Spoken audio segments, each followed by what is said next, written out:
ओम श्री गणेशाय नमः। सभी व्यूअर्स का हार्दिक स्वागत है। सभी को सादर प्रणाम के साथ जय श्री कृष्ण। अध्याय 7 श्लोक क्रमांक 12। ये चैव सात्विका भाव राजसास्तामसाश्च ये मत्त एवेति तान् विद्धि न त्वहं तेषु ते मयि। भगवान बोले, और तो क्या कहूँ,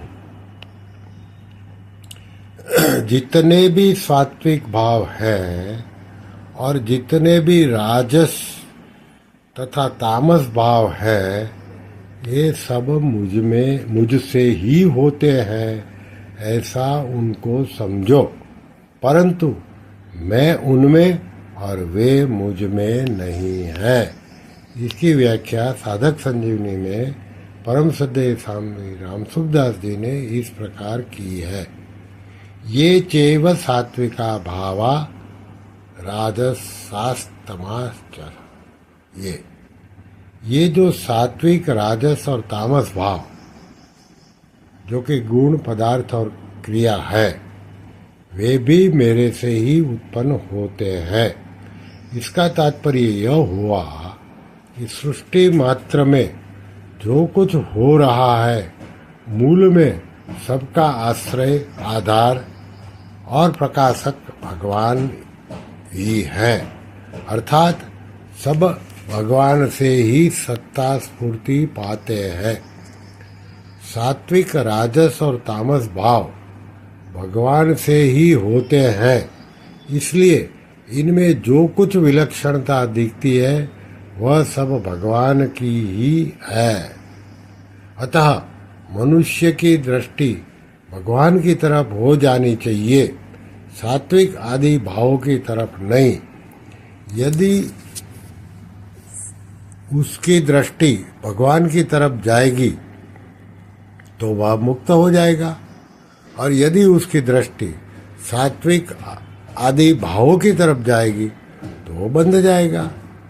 सात्विक, राजस और तामस, इन भावों के गुण, पदार्थ और क्रिया मात्र के अतिरिक्त कोई भाव है ही नहीं। ये सभी भगवत स्वरूप ही हैं। यह शंका होती है कि अगर ये सभी भगवत स्वरूप ही हैं तो हम लोग जो कुछ भी करें वह सब भगवत स्वरूप ही होगा। फिर ऐसा करना चाहिए और ऐसा नहीं करना चाहिए, यह विधि निषेध कहाँ रहा? इसका समाधान यह है कि मनुष्य मात्र सुख चाहता है, दुख नहीं चाहता। अनुकूल परिस्थिति विहित कर्मों का फल है और प्रतिकूल परिस्थिति निषिद्ध कर्मों का फल है। इसलिए कहा जाता है कि विहित कर्म करो और निषिद्ध कर्म मत करो। अगर निषिद्धि को भगवान स्वरूप मानकर करोगे तो भगवान दुखों और नरकों के रूप में प्रकट होंगे। जो अशुभ कर्मों की उपासना करता है उसके सामने भगवान अशुभ रूप से ही प्रकट होते हैं, क्योंकि दुख और नरक भी तो भगवान ही स्वरूप है। जहाँ करने और न करने की बात होती है वहीं विधि और निषेध लागू होते हैं। अतः वहाँ विहित ही करना चाहिए, निषिद्ध नहीं करना चाहिए। परंतु जहाँ मानने और जानने की बात होती है वहाँ परमात्मा को ही मानना चाहिए और अपने को, संसार को जानना चाहिए। जहाँ मानने की बात है वहाँ परमात्मा ही मानकर उनके मिलने की उत्कंठा बढ़ानी चाहिए। उनको प्राप्त और प्रसन्न करने के लिए उनकी आज्ञा का पालन करना चाहिए तथा उनकी आज्ञा और सिद्धांतों के विरुद्ध कार्य नहीं करना चाहिए। भगवान की आज्ञा के विरुद्ध कार्य करेंगे तो उनको प्रसन्नता कैसे होगी, और विरुद्ध कार्य करने वाले को उनकी प्राप्ति कैसे होगी? जैसे किसी मनुष्य के मन के विरुद्ध काम करने से वह राजू कैसे होगा और प्रेम से कैसे मिलेगा? यहाँ जानने की बात है, वहाँ संसार को जानना चाहिए जो उत्पत्ति विनाशील है, सदा साथ रहने वाला नहीं है, वह अपना नहीं है और अपने लिए भी नहीं है। ऐसा जानकर उससे संबंध विच्छेद करना चाहिए। उसमें कामना, ममता, आसक्ति नहीं करनी चाहिए। उसका महत्व हृदय से उठा देना चाहिए। इसमें सत तत्व प्रत्यक्ष हो जाएगा और जानना पूर्ण हो जाएगा। असत यानी कि नाशवान वस्तु हमारे साथ रहने वाली नहीं है, ऐसा समझने पर भी अगर समय समय पर उसको महत्व देते रहेंगे तो वास्तविकता यानी कि सत वस्तु की प्राप्ति नहीं होगी। आगे है मत्त एवेति तान विद्धि। उन सबको तू मेरे में ही उत्पन्न होने वाला समझ, अर्थात सब कुछ मैं ही हूँ। कार्य और कारण ये दोनों भिन्न दिखते हुए भी कार्य कारण से अपनी भिन्न एवं स्वतंत्र सत्ता नहीं रखता, अतः कार्य कारण रूप ही होता है। जैसे सोने से गहने पैदा होते हैं तो वह सोने से अलग नहीं होते, अर्थात सोना ही होते हैं। ऐसे ही परमात्मा से पैदा होने वाली अनंत सृष्टि परमात्मा से भिन्न स्वतंत्र सत्ता नहीं रख सकती। मत एव कहने का तात्पर्य है कि अपरा और परा प्रकृति मेरा स्वभाव है, अतः कोई उनको मेरे से भिन्न सिद्ध नहीं कर सकता। 7वें अध्याय के परिशिष्ट रूप 9वें अध्याय में भगवान ने कहा है कि कल्प के आदि में प्रकृति को वश में करके मैं बार बार सृष्टि की रचना करता हूँ। 9वें अध्याय का 8वां श्लोक। और आगे कहते हैं कि मेरी अध्यक्षता में प्रकृति चराचर संसार को रचती है। 9वें अध्याय का 10वां श्लोक। ये दोनों बात एक ही हुई। चाहे प्रकृति को लेकर भगवान रचना करे, चाहे भगवान की अध्यक्षता में प्रकृति रचना करे, ये दोनों का तात्पर्य एक ही है।